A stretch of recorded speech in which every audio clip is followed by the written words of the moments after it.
Wakil Wali Kota Administrasi Jakarta Timur Iin Mutmainah mengatakan kesehatan jiwa merupakan masalah memprihatinkan dan menjadi salah satu masalah yang sangat serius. Masalah kesehatan jiwa salah satu ancaman yang cukup kompleks dan perlu perhatian dari kerjasama stakeholder di wilayah hukum Kota Administrasi Jakarta Timur. Hal itu ditegaskan Wakil Wali Kota saat membuka kegiatan penguatan advokasi dan pengendalian kesehatan jiwa masyarakat tingkat Kota Administrasi Jakarta Timur di ruang pola kantor Wali Kota Jakarta Timur. Tadi saya buka kegiatan advokasi untuk kesehatan jiwa ya masyarakat yang diinisiasi oleh Sudin Kesehatan Jakarta Timur.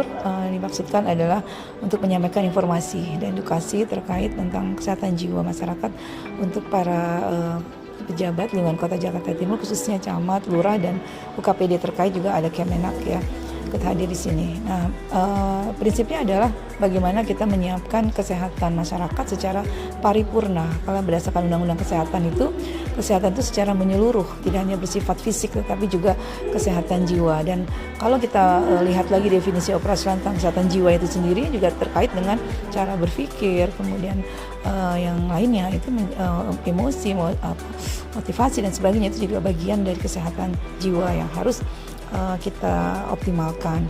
Mudah-mudahan dengan kegiatan hari ini bisa menambah wawasan teman-teman semua dan juga bisa mengantisipasi secara dini ya persoalan-persoalan di masyarakat. Nah, tadi jejaring kerjanya nanti dari puskesmas di kecamatan kan sudah memiliki dokter ataupun bidan atau perawat mengenai kesehatan jiwa. Nanti untuk 10 kecamatan juga akan diturunkan menjadi puskesmas kelurahan, harapannya juga bisa memenuhi SDM-nya gitu kan. Memang kaitan dengan SDM perlu diusulkan atau perlu disiapkan kembali. Tapi prinsipnya kalau semua kelurahan nanti ada SDM-nya yang menangani kesehatan jiwa, saya rasa bisa lebih cepat untuk dalam hal menyelesaikan persoalan di kesehatan jiwa di masyarakat. Ya, nanti kami koordinasikan dengan Sudin Kesehatan. Kalau dari data yang tahun lalu itu kita bisa menyelesaikan masalah itu 83,6%. Sudah selesai masalahnya untuk tahun 2022 ya. Untuk 2023 nanti kami akan coba komunikasi apakah konsepnya dalam hal memperingati Hari Kesehatan Jiwa tadi melalui kegiatan atau melalui seminar atau melalui mungkin advokasi yang lain, atau kita bisa support juga kepada komunitas-komunitas yang ada di masyarakat, bisa juga seperti itu. Nanti mungkin konsepnya kita komunikasikan dengan Sudin Kesehatan. Iya, ini karena nggak kelihatan secara langsung dan dampaknya atau akibatnya tidak serta-merta. Kalau penyakit fisik kan bisa langsung seketika kelihatan sakitnya, didiagnosa gejalanya bisa mudah. Tapi kalau sakit jiwa itu mendiagnosanya nggak mudah, nggak cepat, dan kelihatan atau dampaknya bisa terjadi tidak harus hari itu, bisa juga berhari kemudian, seminggu, sebulan, bertahun-tahun baru kelihatan dia menderita sakit atau gangguan jiwa.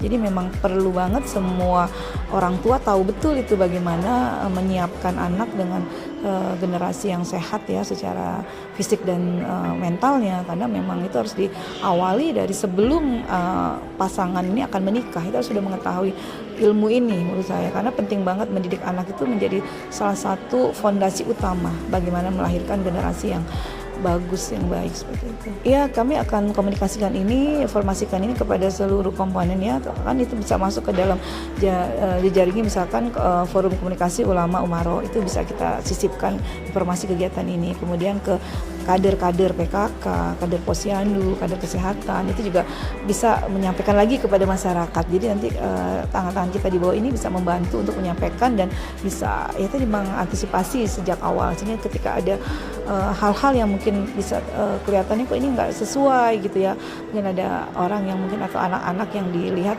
tidak sehat secara psikisnya, itu mungkin bisa dilihat dari awal dan bisa dikomunikasikan oleh tim medis di puskesmas. Jadi dari awal sudah ada yang membantu memetakan atau melihat ini di masyarakat, jadi lebih cepat penanganannya. Jadi sebenarnya di Jakarta Timur itu di seluruh kecamatannya kita bilangnya sekarang adalah puskesmas. Jadi karena sekarang kita ada SOTK yang baru, jadi seluruh puskesmas di 10 kecamatan semuanya bisa menangani, ada dokternya, ada perawatnya yang sudah memang pelatihan jiwa, sudah memang terlatih semuanya. Nah, hanya saja memang ada tambahan yang kami tambahkan adalah psikolog.